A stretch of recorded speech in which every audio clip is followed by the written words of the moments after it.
Right now in September, summer is slowly coming to an end. In the world of astronomy, fall is almost here. This basically means that two things are falling. H2O is falling out of these douchebags in the sky, and the temperatures are falling faster than this inappropriate drop.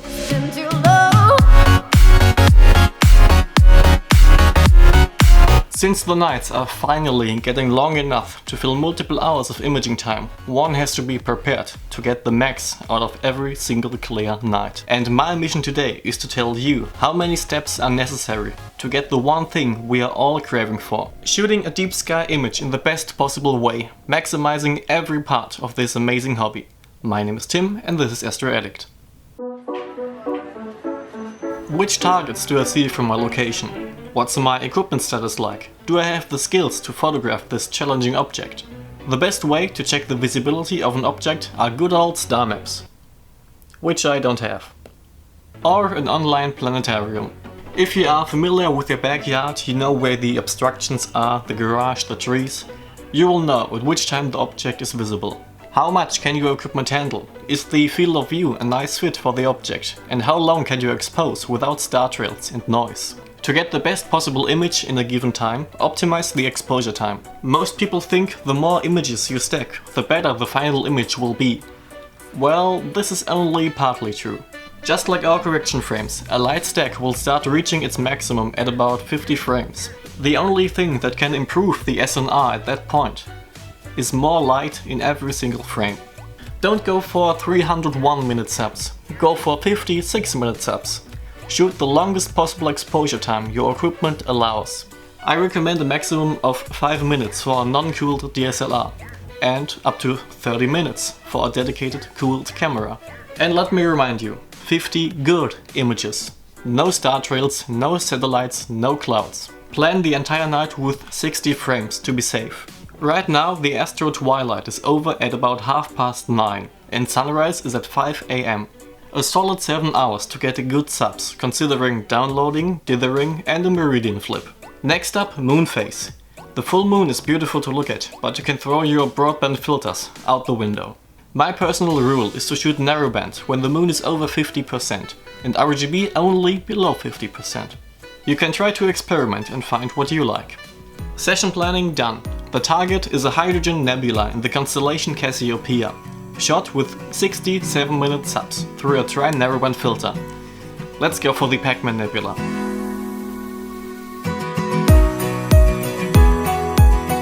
Usually it takes about 3 seconds to check the clouds, but 3 seconds of clear skies is not enough. Your local cloud radar app in combination with Clear Outside is a good combination to find a single best clear night. Low clouds are likely to dissolve as the sun sets, but high clouds are very persistent and very annoying. I wish I could tell you a secret method to get rid of clouds. You could either move to the next desert or wait. But there is this one feeling. When you look outside, the skies are clear and you know they will be clear for the entire night. This feeling is hard to describe. See for yourself.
Now this is the most difficult part in the end. Truth is, you really don't have to do much after that point. There are only a few things you have to keep in mind. Refocusing, a meridian flip, and dew control. As the night goes on, the temperatures will drop, and so will your telescope. Every material contracts as it gets colder, and your scope is no exception. But a change in distance from lens to camera sensor. Time to refocus. This effect will of course depend largely on your telescope focal length. I found that a change of 3 degrees Celsius is too much to keep the focus locked. I don't have an automatic focuser yet, so I keep checking the temperature and go outside every 3 degrees. This usually happens only once per night, since you have a second chance to refocus right after the... We all know it. We see something interesting in the streets and go like... Damn it. I need to tell my buddy. As the object makes its way into the western part of the sky, the mount will not be able to follow it for much longer. At least not without slamming the camera into the tripod legs. Most capture softwares have automated this process by now. And now, since APT's flip feature is finally fixed, I started using it as well. If you don't own this weird looking extension for your mount, you will have about 10 minutes before the situation reaches a critical level. But don't try to flip it before the meridian pass. Your scope might not like that idea and slew right back to where it was before. Another bad thing about lower temperatures, besides numb fingers, is dew. Keep close attention if the temperature reaches the dew point, the point where the air can't handle all this water, and will park it right on your scope. A dew shield will protect the lens for some time, but eventually you will stop seeing clear. The solution is a dew heater, a small heating band strapped around the lens. A cheap and easy way to get your glass dry. If your rig stands on grass, the air will be much more humid, which you can minimize by spreading a large plastic foil under your telescope. You just added another 30 minutes of dew-free imaging for the rest of the night.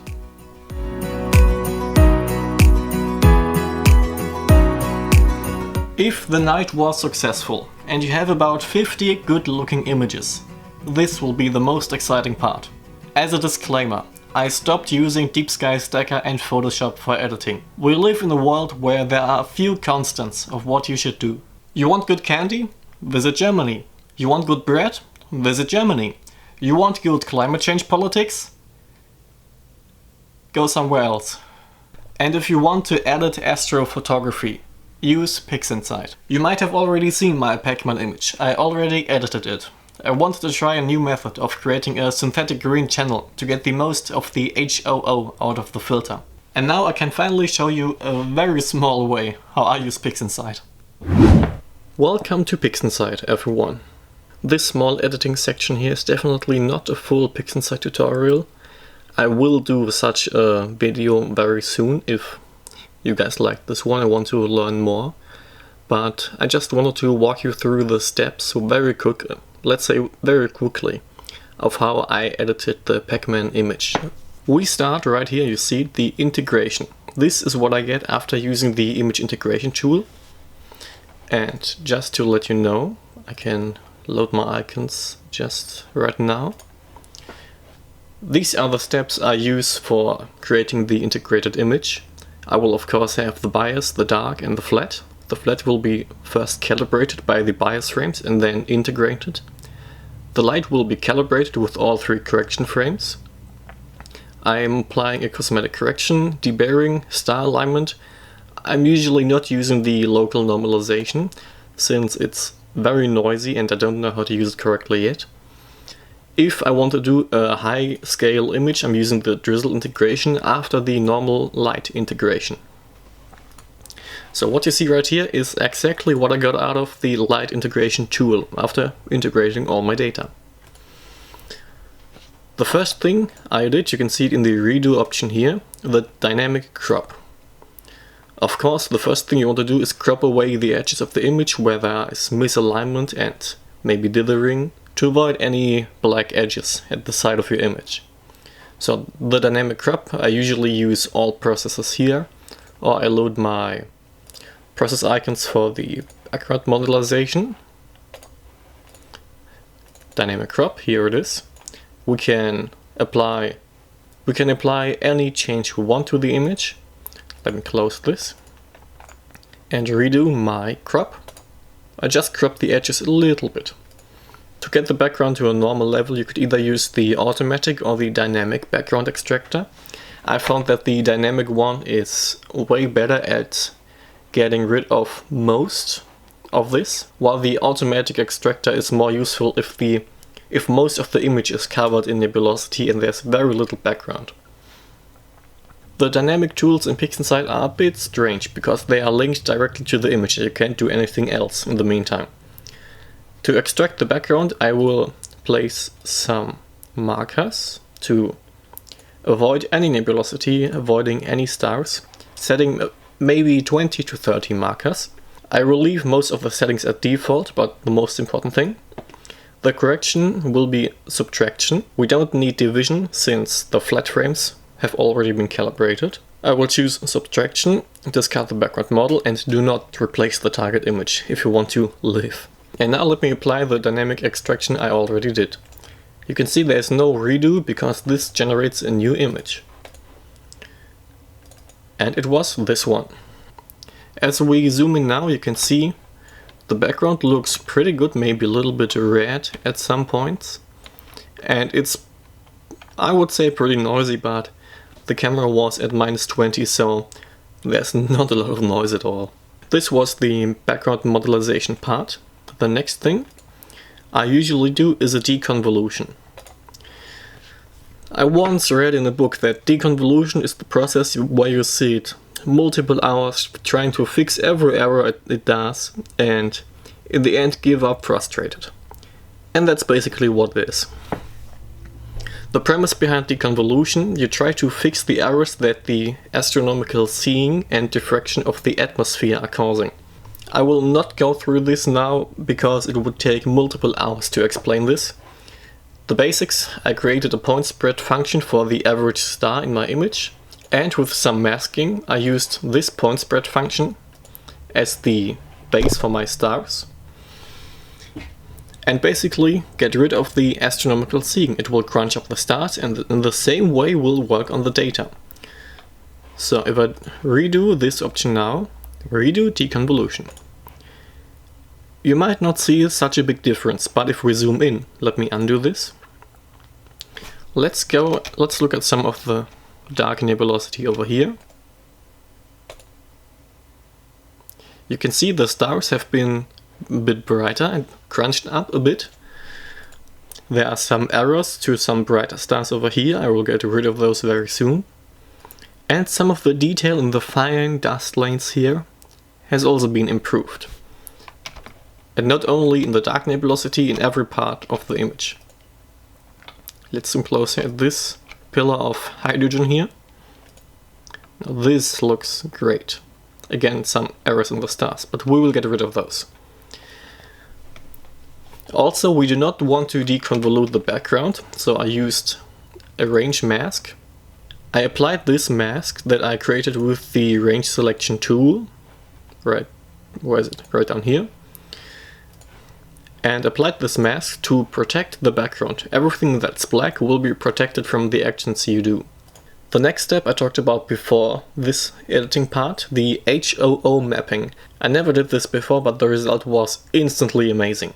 As you may know, the IDOS Nebula Booster filter just lets through red and some of the blue. So basically, if you edit this image on its own, it will be an RB, an HO image. But it could look way better if we get an HOO image. This means we'll have to create a synthetic green channel, because the green channel in the camera is basically not there. Out of this image, I got myself the red and the blue channel, right over here. This one is the red. Very much data, already many dust lanes up here. And the blue is some of the inner parts of the nebula, which we now can use. As you can see right here, the IDOS filter is definitely worth it. Extracting the red and the blues, it works. I created these two images out of the integrated one right here with the, where is it, channel extraction tool.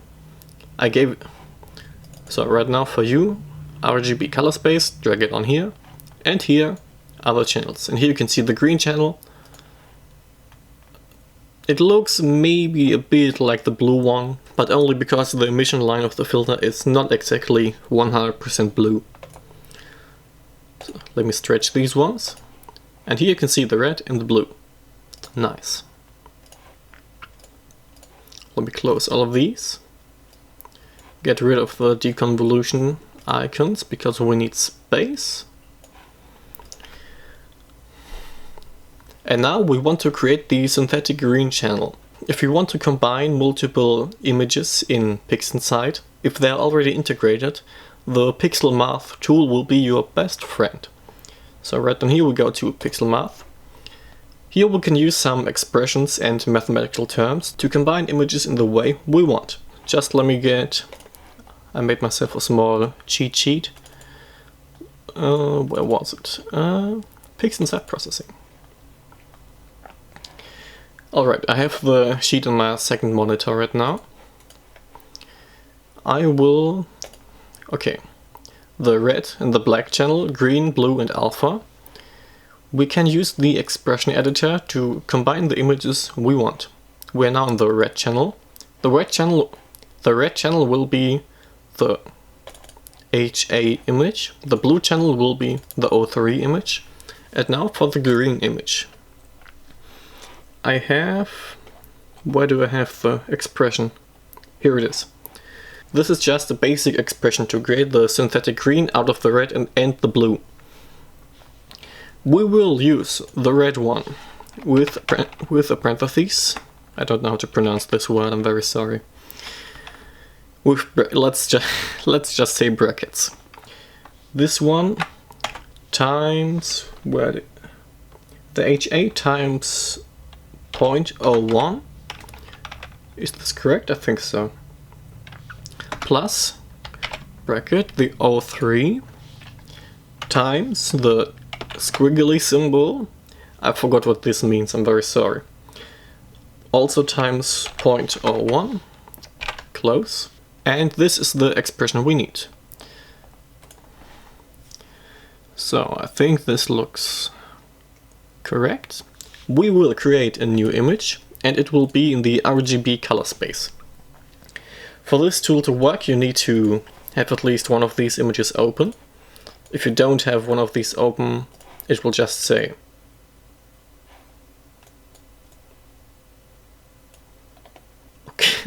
alright, I think it applied this image to the point spread function over here. Alright, let's open those back up. Use the apply tool. And something is definitely not right. As you may see, I'm not a professional using PixInsight. I don't know what's happening right now.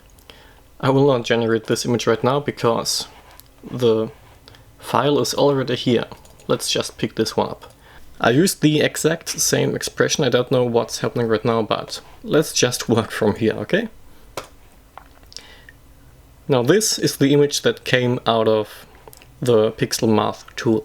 It is still in its linear state, so the basic image looks like this. And this is the stretched version. If you don't know the difference between linear and non-linear, this here is just a preview. The data is still linear, so we can do some of the basic processing now. And after the stretching, we can apply the final editing steps. And these steps are: the first one, I used the multiscale linear transform, which is the weird term for saying noise reduction. As you can see, I used a preview right here and applied a mask. So the mask was applied to, I think it was this one, yes. I inverted this mask to protect the bright areas of the Pac-Man nebula to avoid any of actual data to be smoothed out. And using the tool, I have it right here, multiscale linear transform. We can set this one the way we want it to. I usually go for 5 layers, the smallest layers and the residual layer, the actual Pac-Man. And with each wavelet layer I will again, this is not a full tutorial on PixInsight. If I do a full tutorial I will of course explain what the wavelet layers are. And we apply some decreasing noise reduction to every single part. Let's preview this one. You will of course don't see much if I do this right now. So let's zoom in. Maybe into some of the noise over here. You can already see the noise is a bit blue turquoise color, but this will be fixed very soon. Let's redo this transformation. Now this noise reduction is I think one of the most powerful tools in PixInsight. Let's zoom in a bit more, without and with. If we don't pay close attention, the stars are getting smoothed up just a little bit, but not that much. And the actual nebula data over here was almost not altered at all. You can see just a little bit in the dark areas right here, but nothing in the actual nebulosity. That's good. The next step I did was the histogram transformation. So let's get rid of this stretch and apply the actual non-linear stretch. This is usually done, let me get this over here, close the point spread function. This is usually done, let me get my process icons. We already did this step, the non-linear stretch. The screen transfer function over here functions the same as the atomic buttons over here. It just applies a stretch for us to see. This is what the automatic stretch of PixInsight looks like on this image. We will now open the histogram transformation tool, copy the same settings right here, and then apply it to the image. Boom, image stretched. And you can see the next redo is not available because I just messed up. Hang on a second. Alright, here we are again. I just messed up the history of the latest project, so I had to restart everything, not save it. And right, we're back at this point. Great. The image is now in its non-linear state. The next step, these histogram transformations right here are basically just as in Photoshop, moving the black points a bit further in to create the background that I like. So I will redo most of these. You will probably not see much difference, maybe a bit brighter nebula. I did quite some of these. Alright. The problem right now, you can see the background looks a bit weird. I think the dynamic background extractor and the combination of the channels created a rather noisy green channel. So the SCNR tool is very easy to use. It's comparable to the Photoshop tool called Hasta la Vista Green, which is a perfect name for this tool, really. You can find it in the process menu under, where is it? SCNR. It's a very simple tool. It basically gets rid of any color cast you choose in the image. So I used this on blue once and on green, while protecting the nebula data with a mask. So let's redo the SCNR, and I think I did it twice, to get the background back to a normal gray-black, which we want. Let's zoom in. Blue cast. First apply, now it's a green cast. And now it's basically only gray, and a bit red, but that can be fixed later. The next step was again a multi-scale linear transform and noise reduction, because I still thought that the noise was pretty drastic in the background. Let's zoom in again to show you, right here.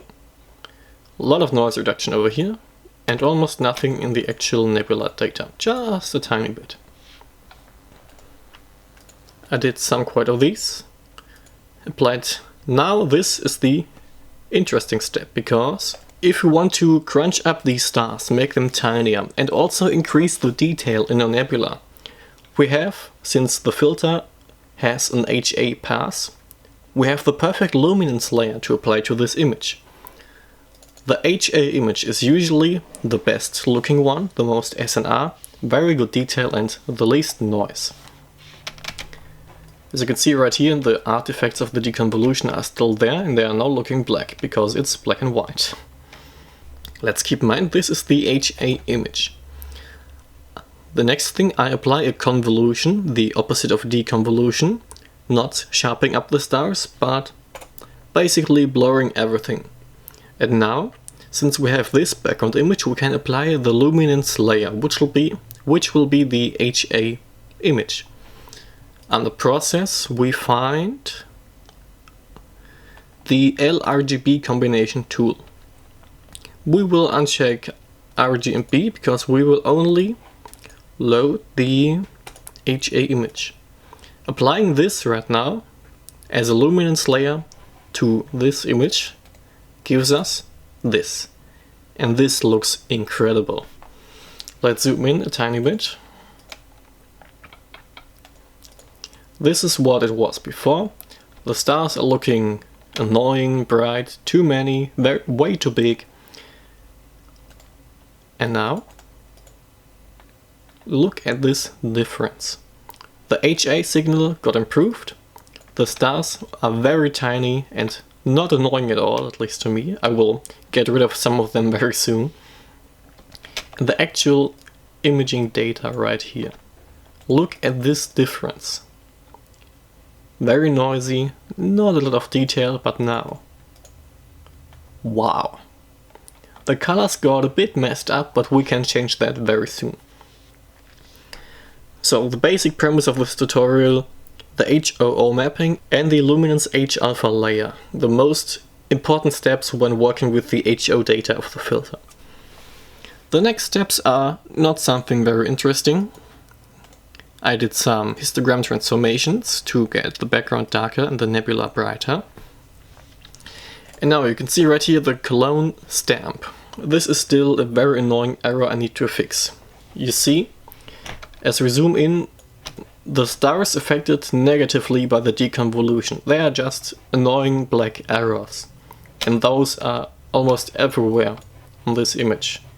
Some of them here, over here, some big ones over here. I still don't know how to fix this error yet. I'm trying to use maybe more advanced star masking to prevent this. But I don't want these stars in my image, so maybe a bit strange way and not scientific at all. Using the clone stamp tool to get rid of the stars, which are annoying. I'm very sorry, I don't know another way to fix this yet. And now the interesting part, curves transformation. Let's go process and look at the curves transformation. This is basically the same as in Photoshop, just a normal histogram apply with the curve. I applied a tiny S-curve, this is way too big, just to show you. The nebula got a bit brighter, so a tiny S-curve already gets this difference, which is a lot. So a lot more contrasty, looking good. Next up, the local histogram equalization tool. I talked about this in the 5 steps video I did a few weeks ago on the channel. Basically the local histogram equalization tool, creating some local contrast. Again, I only want to work on the nebula, not on the stars and not on the background. So I used the range mask, which I created to protect the nebula.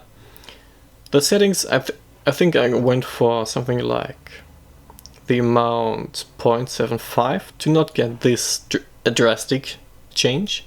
Let's redo this and look at this.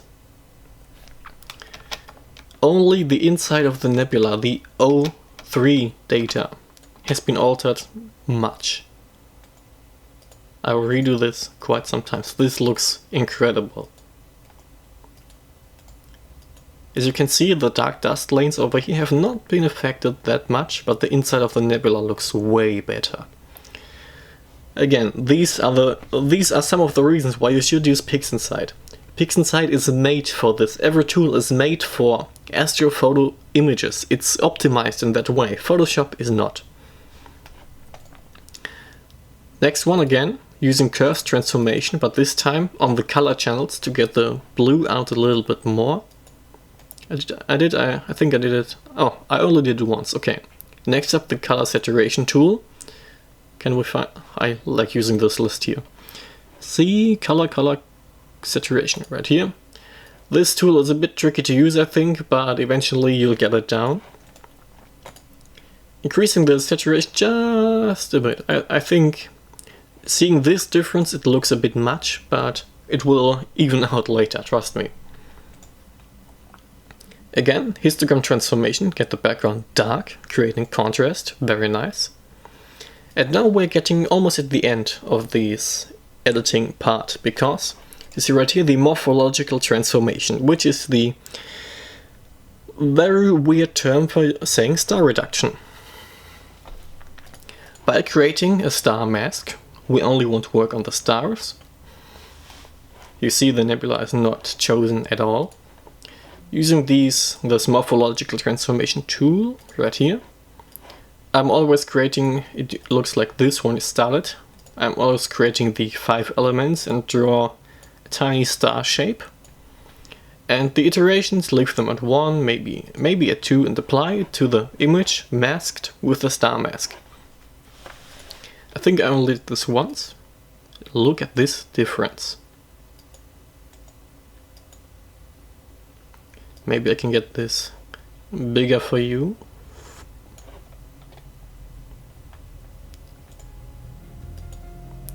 Stars, annoying, almost covering the object. Ah, so much better. And applying the morphological transformation to the deconvoluted stars, which had the errors in them, only made it worse. So the next steps, again, I'm very sorry I don't know how to fix this yet.